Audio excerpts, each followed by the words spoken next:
and welcome to Daily Debrief, brought to you by People's Dispatch. In today's episode, we'll be talking about the anniversary of the US invasion of Iraq, rising temperatures in the Arctic and Antarctica.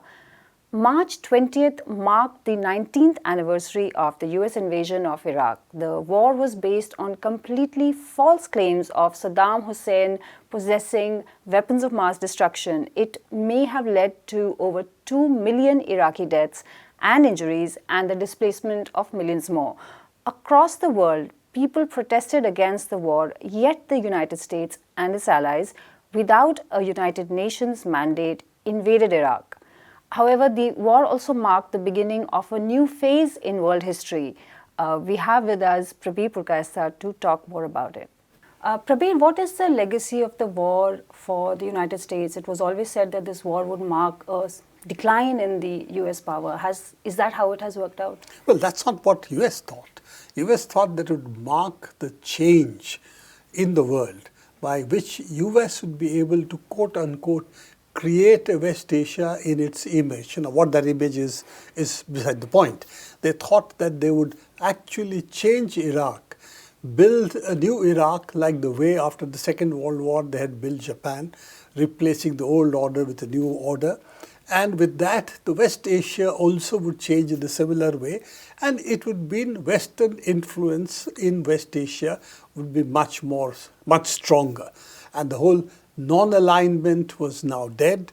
Russia was not there to oppose. Soviet Union had, and the socialist bloc wasn't there. So there was no military opposition to what United States could do.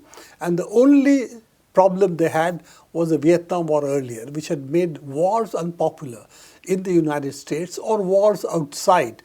Except small wars they could still fight in Panama, Grenada and so on, that had become much more difficult. So this was the first major war that the US was fighting, except the first Iraq war, which was still fought really from the air, not really fought on the ground. So boots on the ground was after Vietnam. So this was the turning point, they thought, of of US policy, by which they could change the world in the way they wanted, and there is no opposition to it. That was the idea. And of course, as we know, that the whole argument about Saddam having weapons of mass destruction, how that was entirely engineered by dodgy dossier in Westminster, and of course the various spook agencies in the United States created for Cheney and company. And George Bush, of course, had the victory celebrations over, after so many days, saying we have won the war. Of course, it is true, Saddam Hussein lost quite quickly. They were bombed out of existence, the Iraqi army. The United States actually had prime-time bombing. Prime-time meaning television audience in the United States could, right, after dinner, sit down and see the nice bombing that was being done over Baghdad. No question of who was being bombed or what was happening to the people there. The essential part was that they could do it from air, and therefore boots on the ground appeared to be relatively much less. And that led to the long quagmire of the Iraq war, as we know. We saw the whole equation change in Iraq, and post-Afghanistan now, there's back to the discredited boots on the ground issue, that you can do all kinds of things from the air, but not boots on the ground. Afghanistan, Iraq has shown that. And unfortunately, the air war still continues. The using of drones, using of remote-controlled assassinations, if you will, that still continues. I think the biggest issue was Colin Powell, who himself had a policy that we should not get into war. That's what he thought he would propound. But when he became the government spokesperson for the war in the United Nations, he actually was the propounder of the war. He's the one who says, Saddam has weapons of mass destruction. Here is proof I'm giving you, which is a bogus proof. And that led finally to what we know as a disaster in Iraq, millions of people being displaced, Iraqi society being smashed, which still has to recover from it. Yes, sir. That's what I wanted to ask you next, that what has it meant for the region, that war? You know, it's also interesting, the Shia-Sunni differences as we talk about. Here was Saddam, whatever his sins are, and there are many. After all, he was the one who liquidated the communists and the leftists in Iraq earlier. You know, so the Ba'ath was not a very kind party in terms of the kind of Iraq they led. And it's also true that they really decimated the opposition, physically as well as putting them in jail and so on. But one thing was there, Iraq was secular. And what did United States do? Really stoked sectarian feuds in West Asia, supporting Sunnis against Shias, Shias against Sunnis, hoping thereby they would play the middleman. And this led finally in Iraq as well as in neighboring Syria to the rise of what are called Al-Qaeda and ISIS forces. Right. And this was, in fact, the gift to the world that the United States gave. It started from the Afghanistan war, if you remember, bin Laden and company being exported to fight the Soviets in the 79, that's where it started from, 80s onwards. That the blowback that takes place in 2001, 9/11 as it's called. But the Shia-Sunni conflict, that's what actually the United States has always waged in West Asia. In fact, as alliance with Saudis, stoking the Sunni fundamentalist, if you will, under the guise of Saudi Arabia leads Islam. Its contradiction with Iran after Khomeini takes power in Iran, and therefore the Shia-Sunni conflict. But the biggest tragedy for the United States, if you will, is the handed over Iraq. Therefore, talking about the majority being Shias, using them against Saddam, who was a Sunni originally. I mean, in that sense, Ba'aths were supposed to be secular. So what it does is creates this powerful Shia groups, which then align more naturally with Iran, who were in exile in Iran for a long time because Saddam had driven them out of the country. Right. So all of this, ultimately, leading all these forces, the idea was you let all these forces fight each other and we will be the arbiters. We will be the neutral umpires and that will give us power.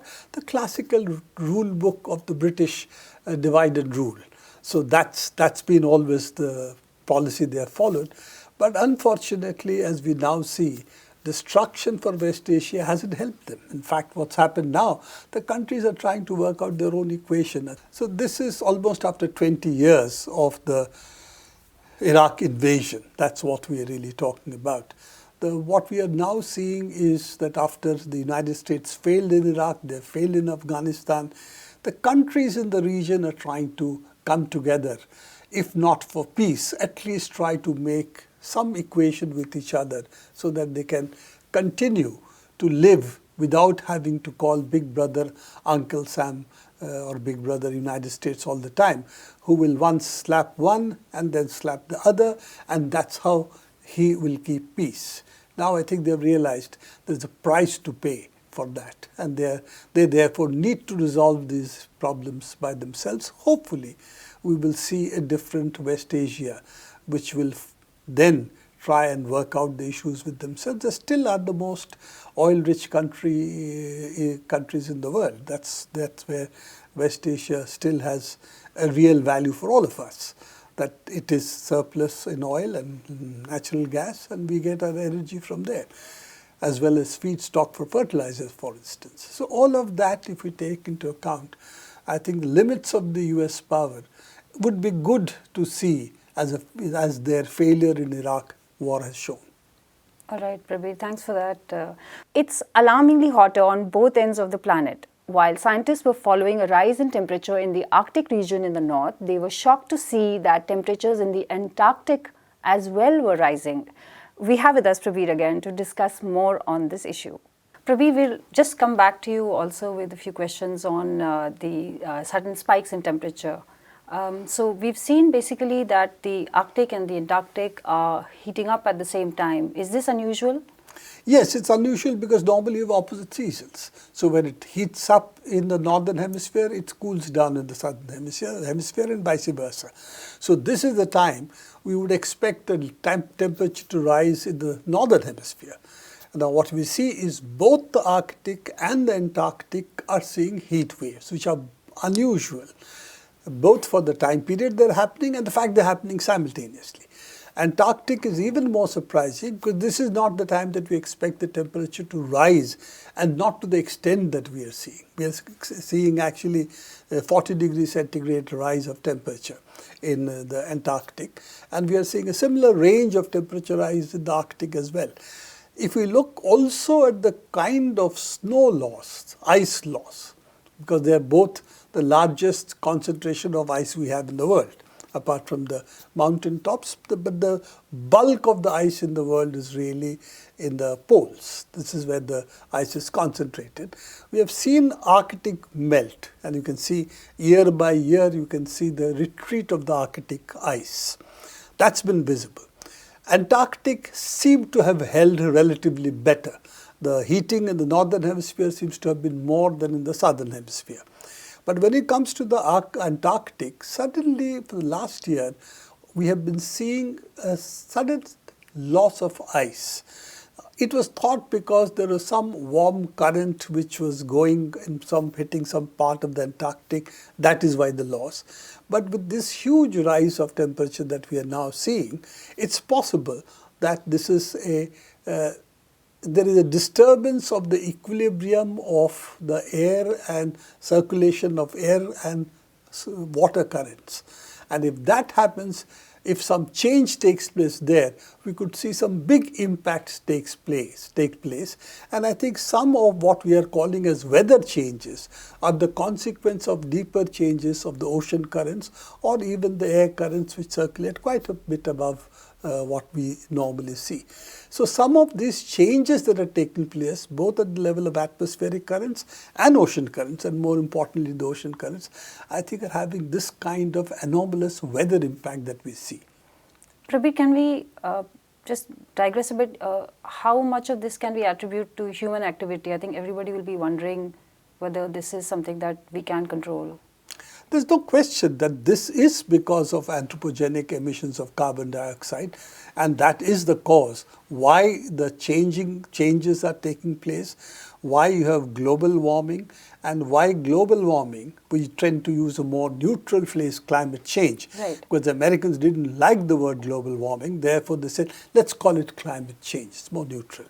But the reality is, it is global warming. Right. And the global warming is manifesting itself not in a linear, slow rise of temperature, but also sharp events of sudden loss of ice, sudden changes in temperature of the Arctic and Antarctic we are seeing, sudden weather events which you see the number of cyclones going up. So a number of such events will take place. They're all accompanying a much deeper climate change, if you will, a global warming as I would put it. And unfortunately what we are doing is not enough to control the pace of change which is taking place. And what is happening, the current war, for instance, in Right, Ukraine. I was going to ask you if the war has got anything to do with the global warming in the future. You see, what has happened is it has split the world in a way that unifying different political the differences that exist today and bring them on even such issues which can really face humanity in a common way is going to be much more difficult. So that is one part, that getting people to talk to each other is difficult when you can see players who play chess or people who sing are being said, if you support Putin or your country, you're not welcome. Now this is something we didn't see even earlier, even during the worst days of the Cold War. Actually countries could play against each other. So this is something that we are seeing which is quite unusual. So that's one level. The second is, I'm afraid, a much bigger issue that's taking place because you are trying to reorganize your energy policies. European Union will say we won't then take Russian gas. Okay. Right. Now what it means is that since they're also phasing out atomic energy and coal, they might then slow down coal, taking out coal. So that the dependence they have on Russian gas, if they want to get out of that, they need LNG, which will take time for them to engineer, so delay coal. For instance, countries like India and China particularly if the cost of energy goes up, oil and gas prices go up. We are net importers of oil as well as natural gas, LNG, that we might import for our fertilizers and so on. China, of course, is a huge importer. So what would happen is India and China, like European Union, could slow down phasing out coal. So those are the consequences that we are going to have. And the United States obviously has said also coal, yeah, okay, it's okay, we'll burn more coal. So it is in fact going to hit the global warming issues quite squarely, except for the fact that nobody wants to talk about it, because in the, what shall we say, in the kind of headiness of war, the euphoria that they have seemed to have built out, the madness, if you will, they have built up on the issue of war, particularly the Western powers, they seem to have said everything has to be now sacrificed for the Ukraine war. And I think that is a disastrous policy in the long run, because whatever it is, the world doesn't need wars. And to teach Russia a lesson, as they are saying, they have really provoked continuously, expanding NATO eastwards. Whether Russia should or should not have gone into the war is a different question. The question is, the actions that were there was foretold. And one of the consequences of any such war was going to be climate change or the climate change policies, because that's what we need to face up as humanity commonly, together. And this is not the scenario, this is not the situation in which even talking to everybody in the world, combining, as we did only about a few months back when we talked about climate change. All the world gathered, and we had a huge jamboree, made commitments of different kinds. And now we are back to where we were, forgotten all those commitments. We are deciding what our energy policy will be, and climate change is taking a distant second place to the discussions we are having on our energy policies. It's really about the Ukraine war now. Yes, Prabir, thank you. Thanks very much for that.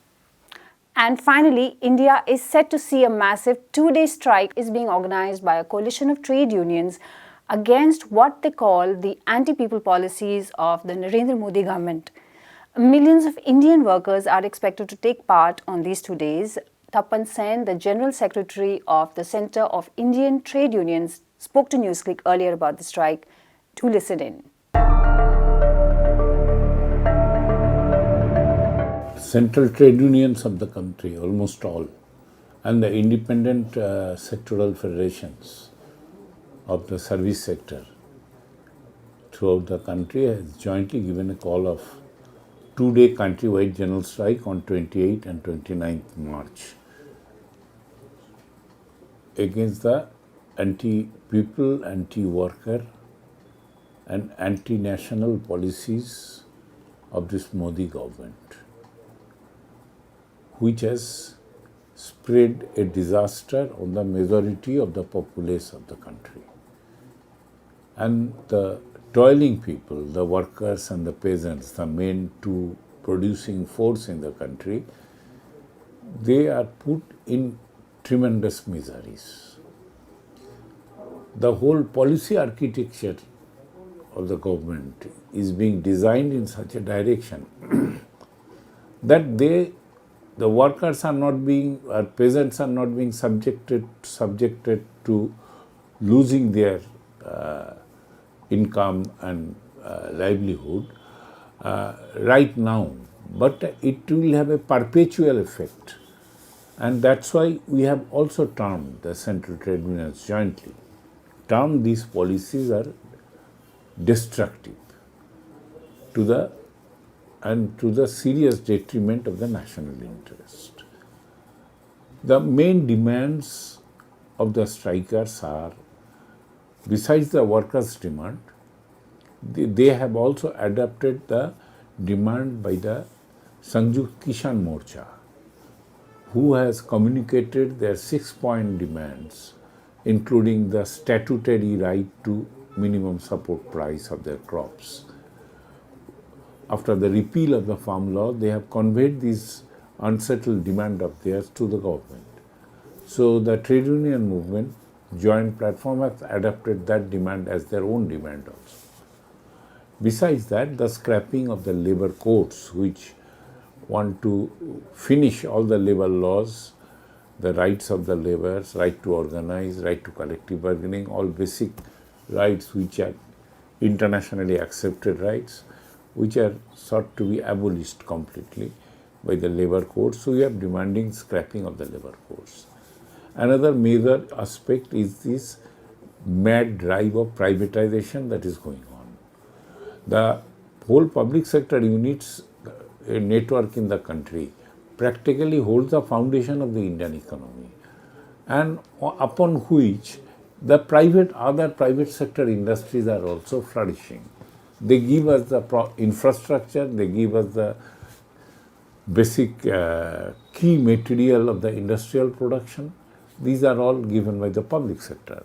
Now they are being sought to be totally privatized, and on this front, one after another, the atrocious projects are being undertaken by the government.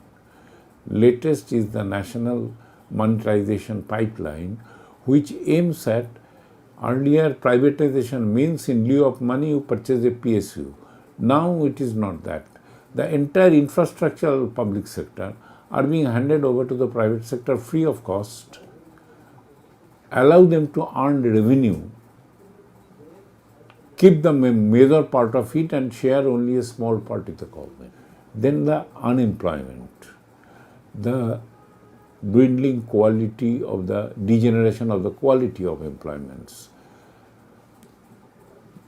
the poorest of the poor, unorganized sector, they are deprived of all social security measures. So universal social security for the informal sector workers. And also the pandemic hit situation, the kind that is going on, and India has gone down to the rank of hunger index, meaning thereby that this segment of population are also worse stricken not only by poverty but also an absolute hunger. So they need to be supported through free ration support and free cash support, these families. So these are the basic demands of the issues which all taken together requires the total reversal of the present policy regime. And these policies are not only putting the people on misery but also destroying the country's self-reliant economy which was built over the last 7.5 decades. So the main central slogan of this strike by the Central Joint Platform of Trade Union to against this anti-national policy, the countrywide general strike, to save the people and save the nation. And that is all we have today. Thank you for watching Daily Debrief. Do come back tomorrow. Please visit www.peoplesdispatch.org and follow us on Facebook, Twitter and Instagram.